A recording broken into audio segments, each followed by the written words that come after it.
네, 시청자 여러분 안녕하십니까? 뉴스타트 3부 시작합니다. 첫 소식입니다. 쿠팡 수사 무마와 퇴직금 미지급 의혹을 수사하는 상설특검팀이 쿠팡에 대한 강제 수사에 나섰습니다. 국내 물류를 총괄하는 쿠팡 풀필먼트 서비스 본사와 쿠팡 대관 조직이 활동했다는 의혹을 받는 비밀 사무실도 압수수색했습니다. 조성호 기자입니다.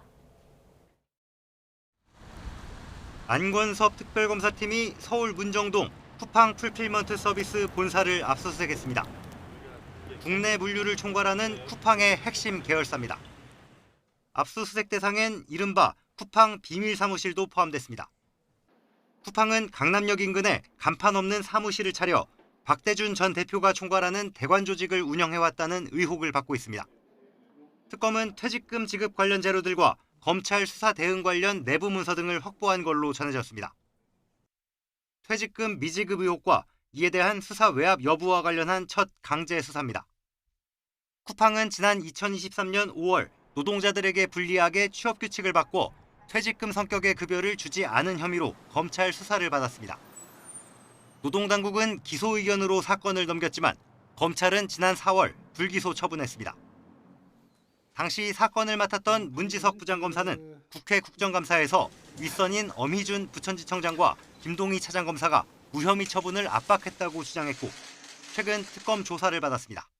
조금이라도 거짓말을 하거나 잘못이 있는 공직자들은 그에 상응하는 엄정한 책임을 져야 한다고 생각합니다. 특검은 압수물을 분석해 쿠팡의 퇴직금 미지급이 적정했는지, 수사 과정에서 로비나 외압이 있었는지 등을 살펴볼 방침입니다. 고객 정보 유출에 더해 경찰과 특검 수사가 전방위로 확대하고 있습니다. YTN 조성호입니다.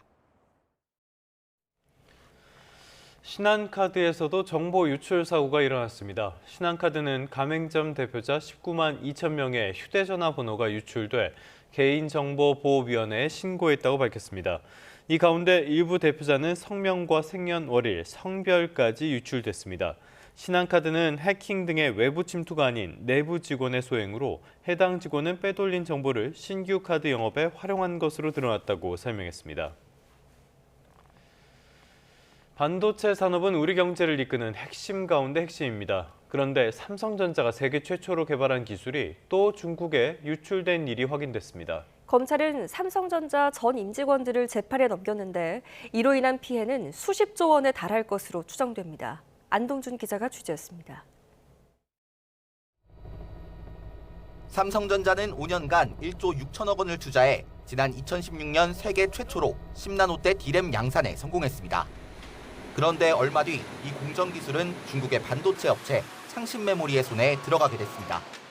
삼성전자의 핵심 연구원이었던 A씨가 이직하면서 종이에 베껴 적은 공정 정보를 유출했기 때문입니다. 중국 지방정부의 출자를 통해 설립된 창신메모리는 삼성전자 부장 출신 B씨 등을 영입하며 기술 확보에 나섰습니다. 공정 기술을 확보한 이후에는 전 임직원들을 추가 영입해 개발에 나섰고 SK 하이닉스 협력업체를 통해 기술을 추가로 확보했습니다. 유출된 정보를 취득한 창신메모리는 결국 재작년 중국 최초이자 세계 네 번째로 10나노대 D램 양산에 성공했습니다. B씨 등은 비료회사에 취직하는 것처럼 속여 경쟁사 이직금지 조항을 피했고 출국금지나 체포를 당할 때 공유할 암호도 만들었습니다. 그러나 B씨가 다른 사건으로 수사를 받던 중 검찰이 반도체 기술 유출 정황을 포착하며 수사가 시작됐습니다. 검찰은 필적 감정을 의뢰해 공정 기술을 필사해 유출한 A씨의 신원 또한 파악했습니다. 검찰은 B씨 등 5명을 산업기술보호법 위반 혐의로 구속 기소하고 파트별 개발 책임자 5명도 불구속 상태로 재판에 넘겼습니다. 유출된 기술을 부정 사용하여 중국 현지에서 최종 양산에까지 나아간 범행의 전모를 규명하였습니다. 다만 공정기술을 직접 유출한 A씨 신병은 끝내 확보하지 못했습니다. 검찰은 A씨를 인터폴 적색 수배하고 여권 무효화 조치를 했지만 중국 정부에서 협조하지 않아 신병 확보가 어려운 상황이라고 밝혔습니다. 검찰은 이번 범행으로 국가 경제에 발생할 피해액이 최소 수십조 원에 달할 걸로 추정했습니다. YTN 안동준입니다. 다음 소식입니다. 윤 전 대통령 내란죄 사건 등을 전담할 내란전담 재판부 설치법이 법력권의 주도로 국회 본회의를 통과했습니다. 또 다른 쟁점 법안인 정보통신망법 개정안이 상정되면서 국민의힘은 재차 필리버스터에 돌입했습니다. 박희재 기자의 보도입니다. 내란 전담 재판부 설치법이 범여권 주도로 국회 본회의 문턱을 넘었습니다. 전담 재판부 설치 및 제보자 보호 등에 관한 특별법안 대안은 수정한 부분은 수정한 대로, 기타 부분은 원안 대로 가결되었음을 선포합니다. 윤석열 전 대통령의 내란 혐의 사건 등을 전담하는 재판부를 각각 서울중앙지법, 고등법원에 구성하는 내용이 핵심입니다. 재판부 구성에 외부 입김이 작용할 수 있다며 위헌 소지를 우려한 당 안팎 지적에 민주당은 대법원 대신 각급 법원의 판사회의가 재판부를 구성하도록 수정안을 마련, 최종 통과시켰습니다. 뒤이어 정보통신망법 개정안이 본회의에 상정됐습니다. 언론과 유튜버 등이 불법 정보로 손해를 입히면 최대 5배까지 책임지도록 하는 내용 등이 담겼습니다. 실수로 만들어진 허위 정보도 처벌 대상에 포함될 수 있다는 야권과 일부 시민단체 비판에 법안은 막판까지 손질을 거쳐야 했습니다. 손해를 가할 의도나 부당한 이득의 목적일 경우 유통을 금지하도록 요건을 명확히 해 위헌 소지를 제거했습니다. 국민의힘은 언론 사설까지 입막음하려는 신보도 지침이자 슈퍼 이틀막법이라며 즉각 필리버스터에 돌입했습니다. 법의 이름으로, 제도의 이름으로 국민의 입을 막겠다는 것입니다. 피해자를 보호하기 위한 법이 아니라 국민의 자유로운 여론 형성과 정부 비판을 봉쇄하기 위한 법입니다. 24시간이 지난 오늘 정오쯤 표결을 통한 필리버스터 강제 종료 수순을 밟은 뒤 법안은 처리될 거로 예상됩니다. YTN 박희재입니다.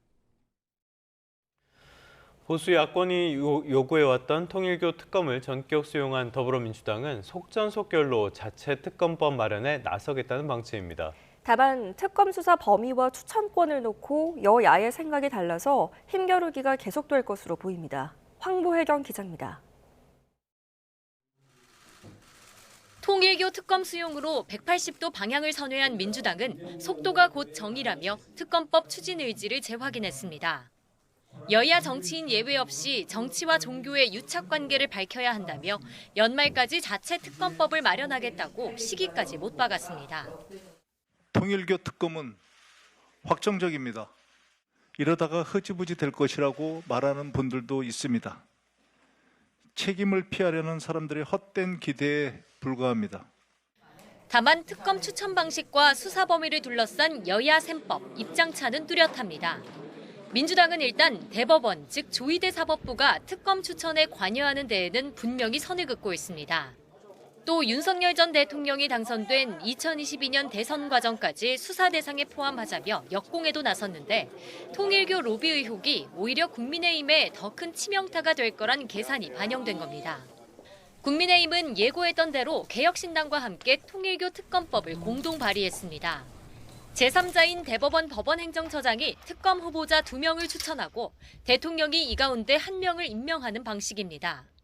민중기 특검의 야당 표적 수사 의혹과 함께 지난 대선 정치권과 한학자 통일교 총재의 접촉 여부도 수사해야 한다며 이재명 대통령까지 정조준했습니다. 또 민주당이 추진하는 2차 종합특검을 두고도 거듭 날을 세웠습니다. 내란몰이 특검으로 야당을 탄압하고 정치 보복을 하면서 내년 지방선거까지 내란 프레임을 계속 이어가겠다라고 하는 발상인데 즉각 중단하기 바랍니다. 동상이몽 속에 여야 지도부가 만나 통일교 특검법 등을 논의했지만 끝내 합의에는 이르지 못했습니다. 여야의 치열한 수싸움 속에 통일교 특검과 2차 종합특검까지 맞물리며 특검 정국이 연말 정치권을 뒤흔들고 있습니다. YTN 황보혜경입니다. 통일교 의혹을 수사하고 있는 경찰청 특별전담수사팀이 오늘 서울구치소에 수감 중인 한학자 통일교 총재와 윤영호 전 사개본부장을 접견해 조사할 예정입니다. 경찰은 지난 17일 한 총재를 대상으로 통일교 측의 정치인 로비 의혹을 조사했는데 전재수 의원 관련 질문이 집중됐던 것으로 전해졌습니다. 당시 한 총재는 의혹 전반을 부인하는 취지로 진술했는데 경찰이 이후 천정궁 압수물 분석과 통일교 자금 관계자 소환 조사 등을 이어온 만큼 이번 조사에서는 진술 방향에 과연 변화가 있을지 관심이 쏠립니다.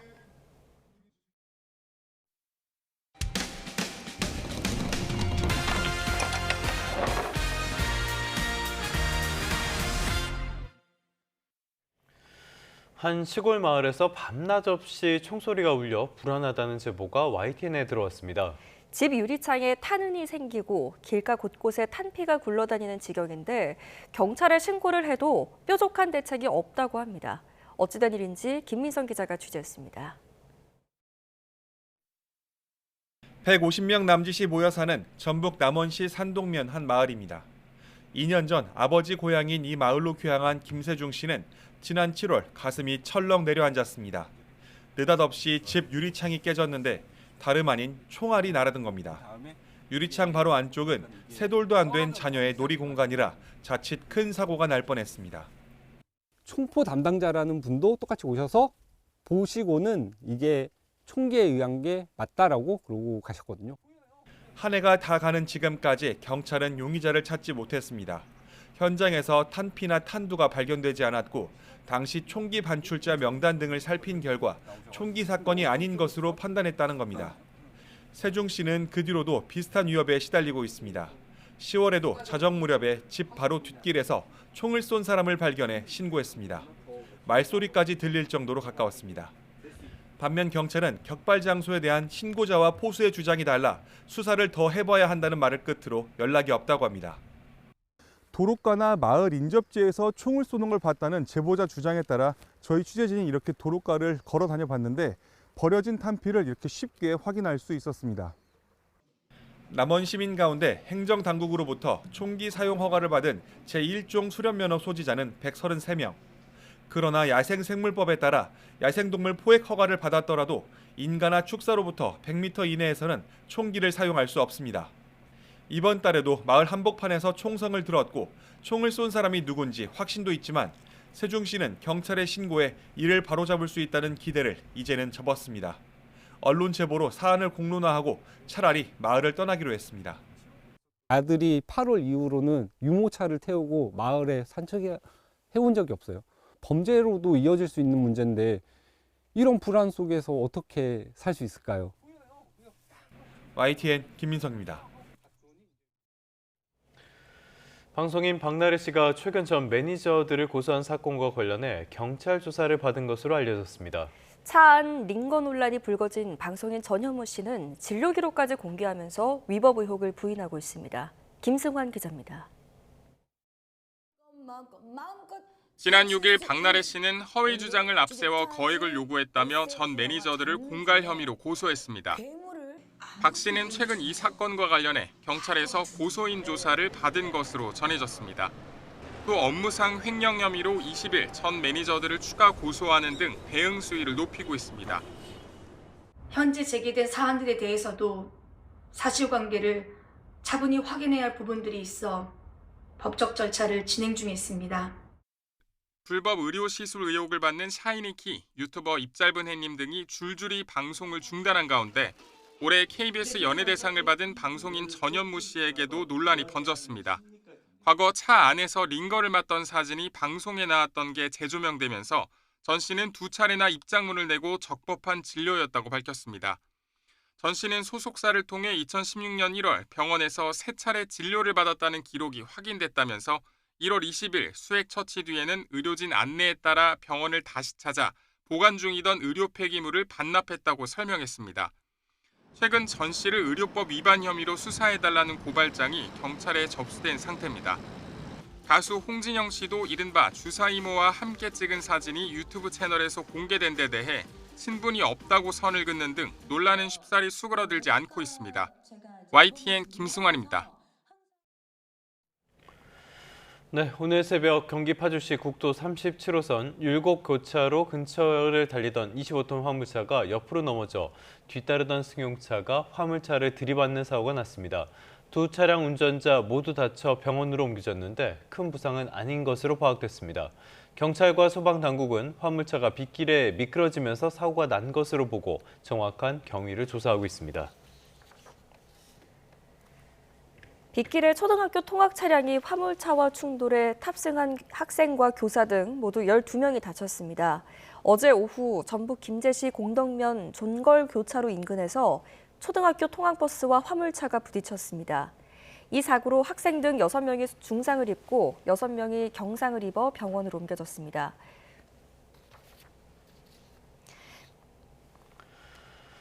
넷플릭스의 시리즈 흑백요리사 시즌2가 해외에서도 인기를 끌고 있죠. 이런 가운데 중국 일부 누리꾼들이 또다시 불법 시청에 나선 정황이 포착됐습니다.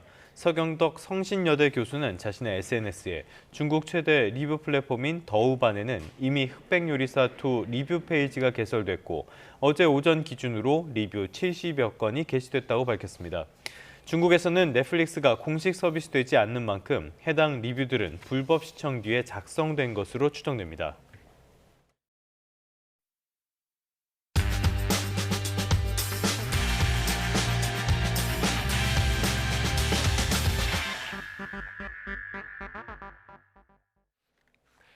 (12월 24일) 수요일 스타트 브리핑 시작합니다. 먼저 볼 중앙일보 기사는 연말 산타랠리에 금은동이 나란히 올라탔다는 내용입니다. 금값은 트로이 온수당 4,497.55달러, 또 역대 최고치를 찍었습니다. 연초 대비 70% 올랐고요. 올해 들어서 최고 기록 경신만 50번째입니다. 왜 이렇게 오르는 걸까요?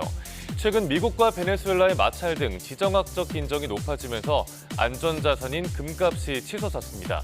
또 미국이 기준금리를 내년에 또 내릴 거란 기대도 금값을 밀어올렸습니다. 전 세계 중앙은행들도 꾸준히 금을 사들이고 있습니다. 또 은과 동도 최고가 질주 중인데요. 금보다 저평가돼 있다는 인식과 수요가 맞물리면서 올해 들어서 은 가격은 140%가 올랐고요. AI 데이터 센터와 다양한 산업의 필수인 구리의 가격도 올해만 30% 넘게 뛰었습니다. 귀금속 산타랠리가 이어지고 있지만 투자자들의 주의는 필요합니다. 국제결제은행도 금값과 주가가 함께 치솟는 이례적 상황이 50년 만이라면서 이중 거품 가능성을 경고했습니다. 다음 기사 보겠습니다. 정부가 폐플라스틱을 30% 줄이기로 하고 어제 탈플라스틱 종합대책 방안을 발표했습니다. 일회용품 규제가 어떻게 달라지는지 조선일보가 정리했습니다. 장례식장에서 일회용 수저나 종이컵을 쓸 수 없고요. 배달 용기는 정해진 재질만 사용하도록 바뀝니다. 또 택배 상자 안에 완충제 외에 추가 포장이 안 되고요. 물건을 제외한 공간도 절반을 넘으면 안 됩니다. 카페에선 컵값이 따로 부과되고요. 빨대는 요청 시만 받을 수 있습니다. 일상 속 일회용품 사용을 최대한 줄이려는 정책이죠. 기후부는 일단 내년은 유예기간으로 두고 2027년부터 시행하는 게 목표라고 설명했습니다. 이번 정책은 전 세계적으로도 가장 강력한 유럽연합식의 규제를 따른 거라고 하네요. 다만 일상생활에 불편이 커질 거란 우려도 뒤따릅니다. 과거에 무리하게 일회용품 규제를 추진했다가 제자리로 돌아간 사례들도 있습니다. 마지막으로 볼 기사는 수도권의 소각장 부족 이슈를 다뤘습니다. 쓰레기 직매립 금지가 당장 8일 앞으로 다가오는데 서울 쓰레기를 태우러 충청도까지 가야 할 판이라고 하네요. 인천 서구에 있는 매립지로 가보겠습니다. 서울과 인천, 경기에서 배출되는 쓰레기가 모이는 곳인데 양이 어마어마하죠. 하지만 새해부터는 직매립이 금지되고요. 쓰레기를 태우고 난 뒤에 남은 재만 묻을 수 있습니다. 2021년에 합의된 내용이고 5년의 유예기간을 뒀지만 매립지나 소각장은 여전히 확보되지 못했습니다. 주민 반대, 새로 공공소각장을 짓기도 어렵고요. 또 기존 시설들의 용량은 턱없이 부족하고 민간 소각장 구하기도 하늘의 별 따기 수준입니다. 수도권에서 하루에 직매립해야 하는 쓰레기만 1,535톤. 이러다가 충청 지역 민간 소각장까지 넘어갈 상황이 되자 충청 주민들의 반발도 큽니다. 정부와 지자체가 머리를 맞대봐도 구체적인 해결이 안 나와서 골치가 아픈 상황인데요. 다음 달부터 쓰레기 대란이 벌어지는 게 아니냐는 우려가 나옵니다. 12월 24일 아침 신문 살펴봤습니다. 지금까지 스타트 브리핑이었습니다.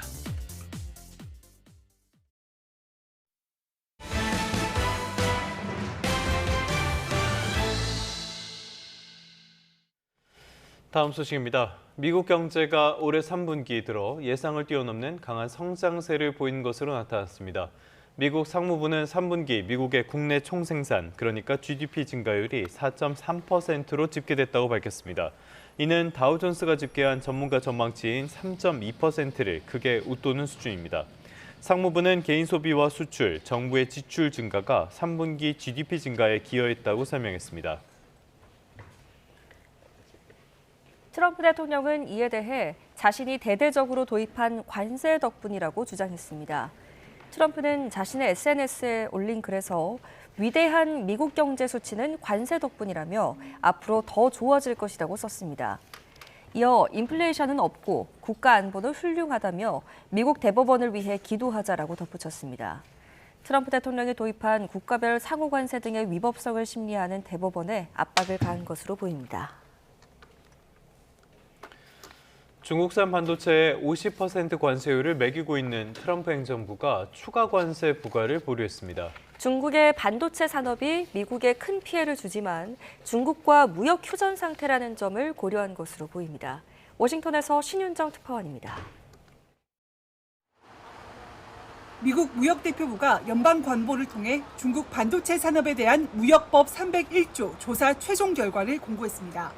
USTR은 중국 정부가 반도체 산업 지배력을 확보하려 부당한 관행을 저지르고 있다고 지적했습니다. 막대한 보조금을 투입해 범용 반도체 시장을 장악하려 하고 이 과정에서 미국 등 외국 기업의 기술을 탈취하고 지식재산권을 침해한다는 겁니다. 이에 중국산 반도체를 상대로 관세를 포함한 적절한 대응을 할 필요가 있다고 판단했지만 추가로 부과할 관세율을 0%로 설정했습니다. 18개월 뒤인 2027년 6월 23일에 관세율을 인상하겠다고 했는데 관세율은 최소 30일 전에 발표하기로 했습니다. 강경한 결론에도 온건한 처분을 내린 배경에는 미중 양국이 현재 무역 협상을 이어가는 휴전 상태라는 점을 고려한 것으로 보입니다. 트럼프 대통령과 시진핑 중국 국가주석은 지난 10월 부산에서 만나 미국의 관세 인하와 중국의 히토류 수출 통제 유예 등에 합의했습니다. It was an outstanding group of decisions. I think that was made. A lot of decisions were made too. 이후 양국 간 무역 갈등을 잠정 봉합했고 상호 방문 등을 통해 대화를 계속하기로 한 상황입니다. 미국이 추가 관세를 보류했지만 중국산 반도체는 이미 50% 관세를 적용받고 있습니다. 현지 언론들은 USTR의 이번 결정에 대해 트럼프 행정부가 중국과의 관계를 안정화하고 양국 정상 간 합의를 확고히 하려고 한다는 신호라고 평가했습니다. 중국이 세계 기술 기업들이 의존하는 히토류 수출을 통제하고 있는 만큼 트럼프 대통령이 중국과의 긴장을 낮추려 하고 있다는 분석입니다. 워싱턴에서 YTN 신윤정입니다.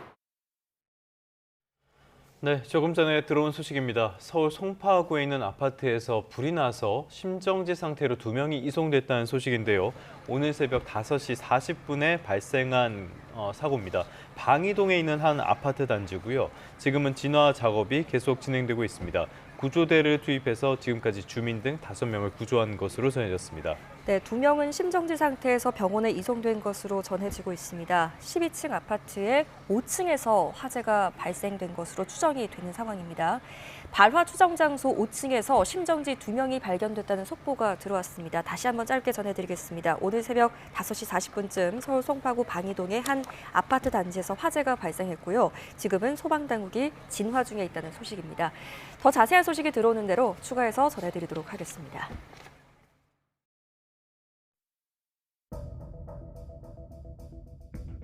국내 1위 신용카드사인 신한카드에서도 개인정보 유출 사태가 터졌습니다. 또 가맹점 대표자 외에 일반 고객 정보는 유출되지 않았다고 밝혔습니다.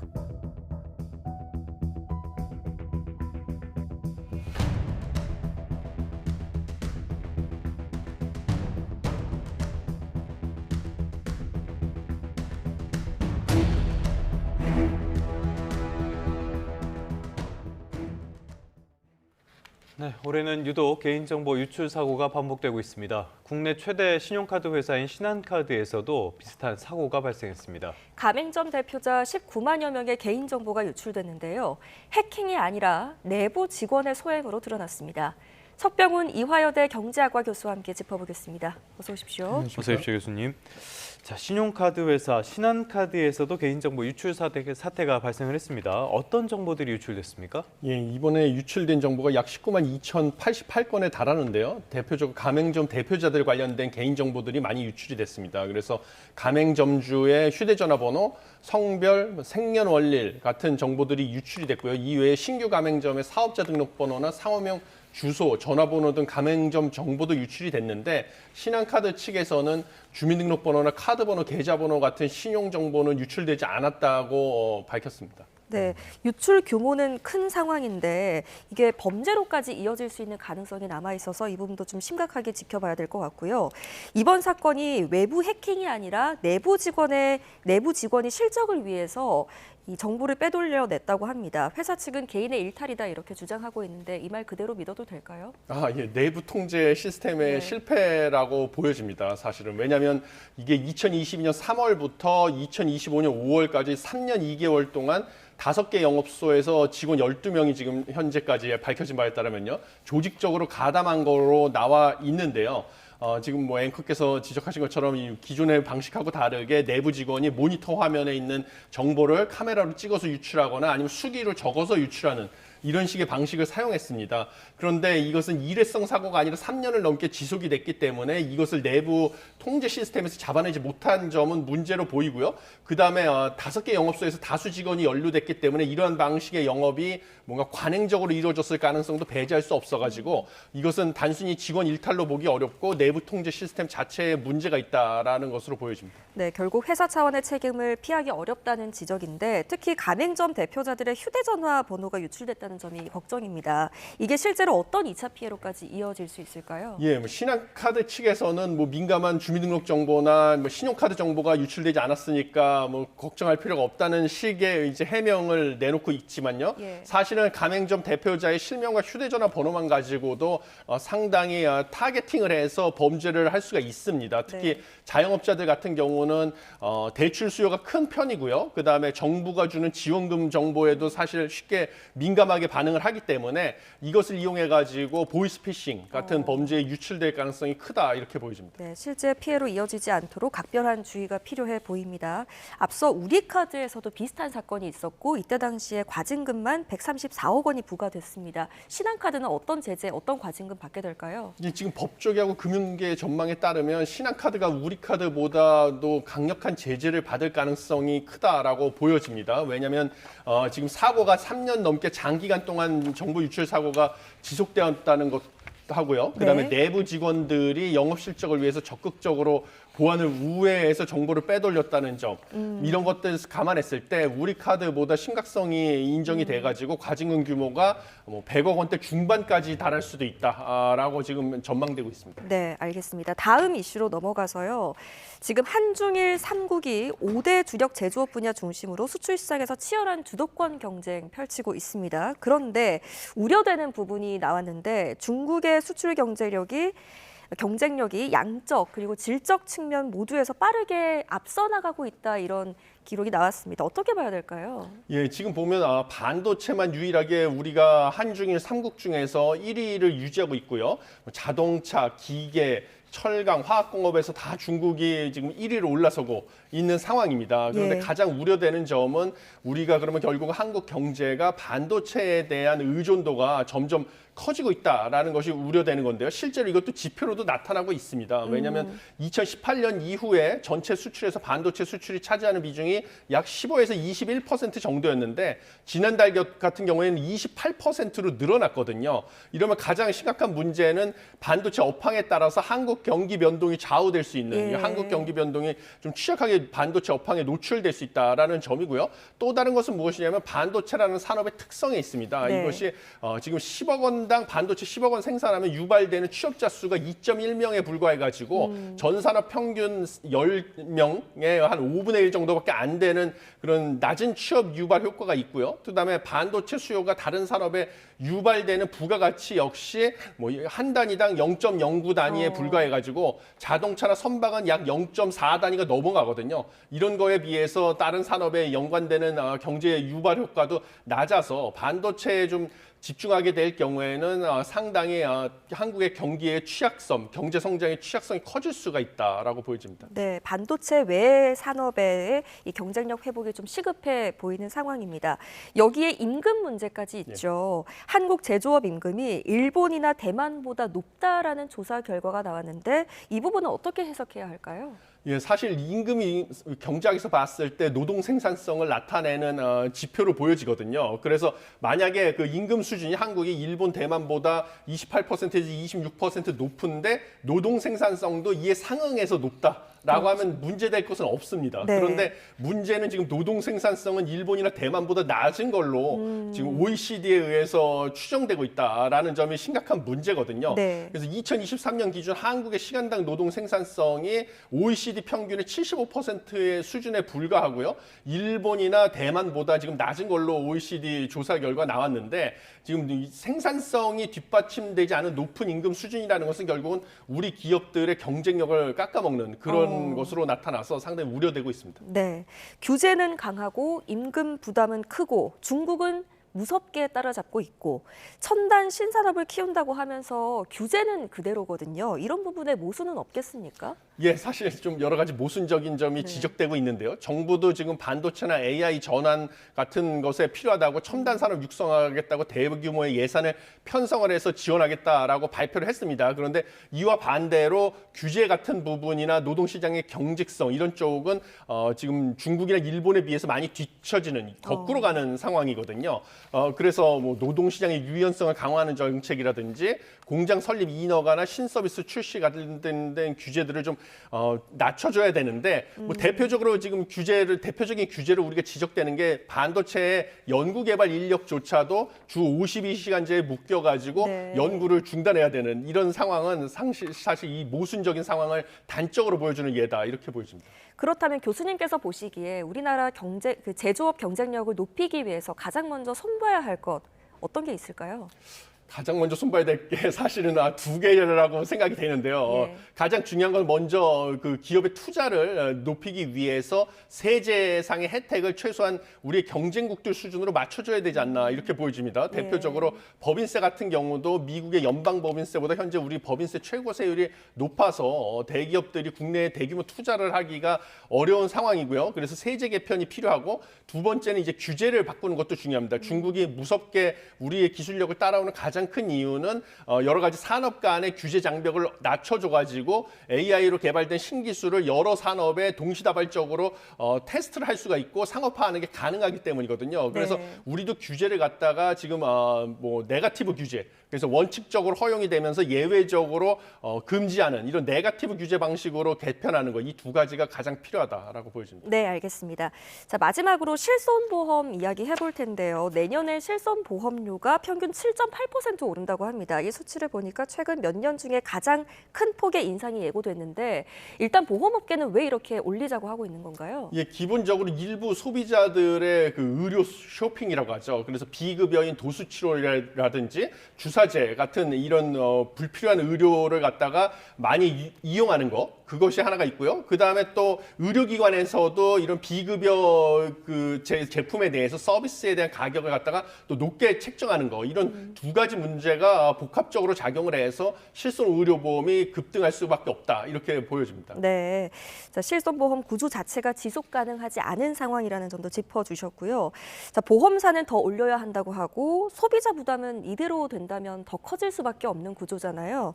지금 금융당국과 정부는 어떤 해법 내놓고 있습니까? 예, 결국은 가장 큰 해법은 비급여 상품 서비스, 도수치료나 주사제 같은 것에 대해서 뭔가 과잉진료의 온상이랑 의료 쇼핑의 온상이 되기 때문에 비급여 항목을 표준화하고 관리 감독을 강화하는 것이 가장 중요한 해법이고요. 이것도 이제 보건복지부에서 인식을 해서 도수치료 같은 것들 이런 것들을 갖다가 좀 관리 감독을 강화하겠다라고 얘기를 했고요. 또 다른 것은 상품 구조를 개편하는 것이 불가피하다라고 해서 결국은 필수 의료 중심으로 보장 범위를 높이는 실손보험 5세대를 출시해서 그쪽으로 가입자들의 전환을 유도하겠다라는 지금 대책이 나오고 있습니다. 네, 알겠습니다. 이 대책이 과연 효과적으로 실효성을 가질 수 있을지 지켜보도록 하겠습니다.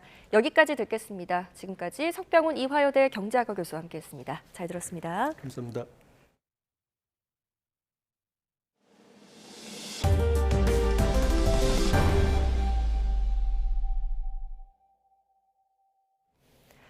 네, 서울 송파구 방이동에 있는 아파트에서 불이 나 화재 진압 중이라는 속보 조금 전에 전해드렸는데요. 지금 2명이 심정지로 이송됐고 아직까지 불이 꺼지지 않았다고 합니다. 취재기자 연결해서 구체적인 상황 알아보겠습니다. 표정우 기자, 지금 심정지 상태로 2명이 이송된 상황인 거죠? 네, YTN에 들어온 제보 영상 보면서 먼저 설명드리겠습니다. 아파트 창문 밖으로 검은 연기가 새어나오고 단지 안엔 수많은 구급차와 살수차들이 서 있습니다. 오늘 서울 송파구 방이동에 있는 아파트 단지에서 불이 난 건 새벽 5시 40분쯤입니다. 큰 불은 화재 발생 20여 분 만에 잡혔지만 아직 완진되진 않은 걸로 파악됐습니다. 불은 12층짜리 건물 5층에서 불이 난 걸로 추정되고 있습니다. 불이 시작된 5층에서 발견된 주민 2명이 심정지 상태로 병원에 이송됐는데요. 소방은 아직 이들에 대한 연령대 등 신원이 파악되진 않았다고 밝혔습니다. 소방당국은 구조대까지 투입해 현재까지 주민 등 5명을 구조했습니다. 다시 한번 말씀드리겠습니다. 오늘 서울 송파구 방이동에 있는 아파트 단지에서 불이 난 건 새벽 5시 40분쯤입니다. 큰 불은 화재 발생 20여 분 만에 잡혔지만 아직 완진되진 않은 걸로 파악됐습니다. 12층짜리 건물 5층에서 불이 난 걸로 추정되고 있는데요. 불이 시작된 5층에서 발견된 주민 2명이 심정지 상태로 병원에 이송됐습니다. 소방당국은 아직 이들에 대한 연령대 등 신원은 파악되진 않았다고 밝혔습니다. 소방은 구조대를 투입해 현재까지 주민 등 5명을 구조했습니다. 알겠습니다. 네, 다음 소식입니다. 크리스마스 휴전을 목표로 했던 미국 주도의 평화안이 교착 상태에 빠진 가운데 러시아와 우크라이나의 충돌이 격화하는 모양새입니다. 모스크바에서 한복판에서 폭탄 테러로 군 장성이 숨지자 러시아가 우크라이나 전역에 대대적인 공습에 나서 3명이 숨졌습니다. 정유신 기자입니다. 5층짜리 아파트 옥상에 커다란 구멍이 뚫렸습니다. 크리스마스를 앞둔 현지 시간 23일 새벽, 러시아군이 우크라이나 수도 키이우 등 13개 지역에 대대적인 공습에 나섰습니다. 우크라이나 당국은 650대 넘는 드론과 30여 발의 미사일 공격을 받았다고 주장했습니다. 이번 공습으로 어린이를 포함해 3명이 숨지고 10여 명이 다쳤습니다. Я одразу поняла десь. І воно як дасть зарево таке. Я думала до нас у квартиру. Дочку взагалі волною винесло в коридор. 젤렌스키 우크라이나 대통령은 크리스마스 휴일을 집에서 준비하는 민간인을 표적으로 삼았다고 비난했습니다. 이번 대규모 공습은 러시아 모스크바에서 발생한 차량 폭탄 테러로 장성 1명이 숨진 데 대한 보복성으로 보인다고 BBC는 전했습니다. 지난 1년간 모스크바에서 군 고위급이 폭사한 것은 이번이 3번째로 러시아는 우크라이나가 암살한 것으로 의심하고 있습니다. 모스크바 시민들도 불안하긴 마찬가지입니다.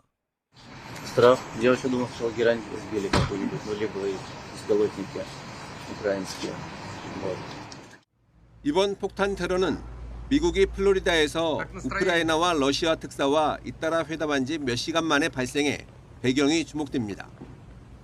미국과 우크라이나는 이번 협상이 생산적이고 건설적이라며 긍정적인 성명을 발표했습니다. 앞서 미국은 크리스마스 휴전을 제안했지만 러시아는 시간만 벌어줄 뿐이란 이유로 거부했습니다. С тем, чтобы получить информацию об итогах работы, которая была проделана американцами с европейцами и с Украиной. 러시아는 유조선 드론 공격에 대한 보복으로 남부 항구 오데사에 대한 공세도 강화하고 있습니다. 우크라이나군은 러시아의 동부전선 진격으로 주요 격전지인 시베르스크에서 철수했다고 밝혔습니다.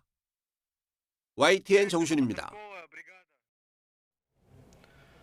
네, 국내 민간 기업이 개발한 우주 발사체 한빈 나노의 첫 발사가 기체 이상으로 실패했습니다. 하지만 상업용 우주 발사체 시장을 향한 도전은 내년에도 계속됩니다. 고한석 기자입니다. 브라질 알칸타라 우주센터. 어둠을 뚫고 한빈 나노가 솟구칩니다. 일단 로켓이 점화됩니다. 이륙 30초. 갑자기 기체에 이상이 감지되고 발사체가 지상으로 추락합니다. 폭발음과 함께 불길이 치솟습니다. 개발사인 이노스페이스는 비행 중 기체 이상이 감지됨에 따라 지상 안전구역 내 발사체를 낙하시켰다며 폭발로 인한 피해는 없다고 밝혔습니다. 이번 한빈 나노의 임무는 브라질과 인도의 소형 위성 등 탑재체 8기를 300km 저궤도에 올리는 것이었습니다. 국가 주도로 개발된 누리호가 3단 로켓 구조에 길이 47m, 200톤 넘는 중형 발사체라면 한빈 나노는 길이 22m, 2단 소형 발사체입니다. 소형 위성을 빠르고 저렴하게 쏘아 올리는 데 특화돼 있습니다. 이노스페이스가 사용 계약을 맺은 알칸타라 우주센터의 지리적 이점도 있습니다. 적도 근처에 있어서 지구 자전에 따른 추가 운동 에너지를 사용할 수 있습니다. 연료 효율이 높아 위성 배송 시장에서 가격 경쟁력을 가집니다. 이번 발사는 산화제 냉각 장치 이상, 기상 악화 등의 이유로 여러 차례 연기 끝에 이뤄졌습니다. 최종 도전은 비록 실패로 끝났지만 많은 경험이 쌓였고 상업용 우주 발사체 시장으로 한 걸음 더 나가는 계기가 됐다는 평가입니다. 처음부터 성공을 했으면 좋았겠지만은 그렇지 못한 일들은 굉장히 많고 충분히 일어날 수 있는 일이라고 생각을 하기 때문에 잘 보완을 해가지고 다음번에 잘 발사를 하면 된다고 생각을 하고요. 이노스페이스는 내년 상반기에 다시 발사를 시도할 계획입니다. YTN 권석입니다.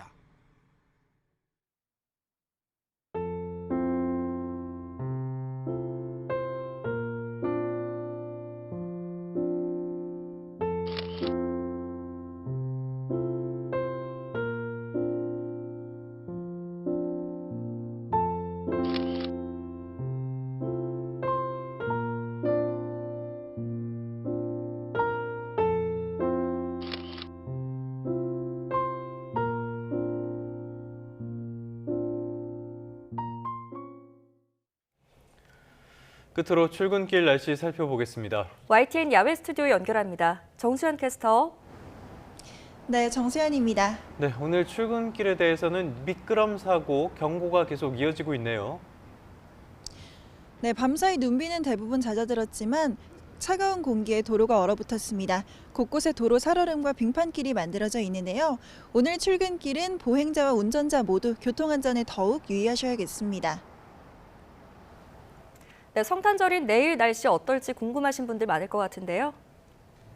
네, 우선 오늘까지는 큰 추위 없겠지만 성탄절인 내일은 반짝 한파가 찾아오겠습니다.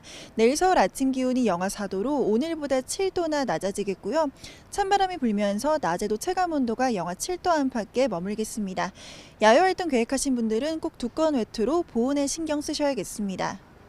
밤사이 눈비는 대부분 그쳤지만 아침까지는 남부지방에, 오전까지 일부 영남과 제주에는 5에서 10mm의 비가 더 이어지겠습니다. 내일 반짝 한파가 찾아온 뒤로 이번 추위는 모레 아침 절정에 달하겠는데요. 서울 아침 기온이 영하 12도, 체감온도는 영하 19도까지 곤두박질하겠습니다. 하루 사이 기온이 크게 떨어지는 만큼 추위 대비 잘하셔야겠고요. 내륙 하늘은 맑겠지만 오전에는 강원 북부 동해안에, 오후부터는 일부 충청과 호남 서부, 제주도에 비나 눈이 예상됩니다. 자세한 지역별 현재 기온입니다. 현재 서울이 2.7도로 어제보다 3도 정도 높게 출발하고 있고요. 대전 3.3도, 대구 4.3도 등 대부분 지역에서 영상권을 보이고 있습니다. 낮 기온은 서울이 6도, 대전 7도, 부산 13도까지 올라 어제와 비슷하거나 조금 높겠습니다. 이번 추위는 주말 아침까지 이어지겠고 낮부터는 영상권을 회복하며 점차 누그러질 전망입니다.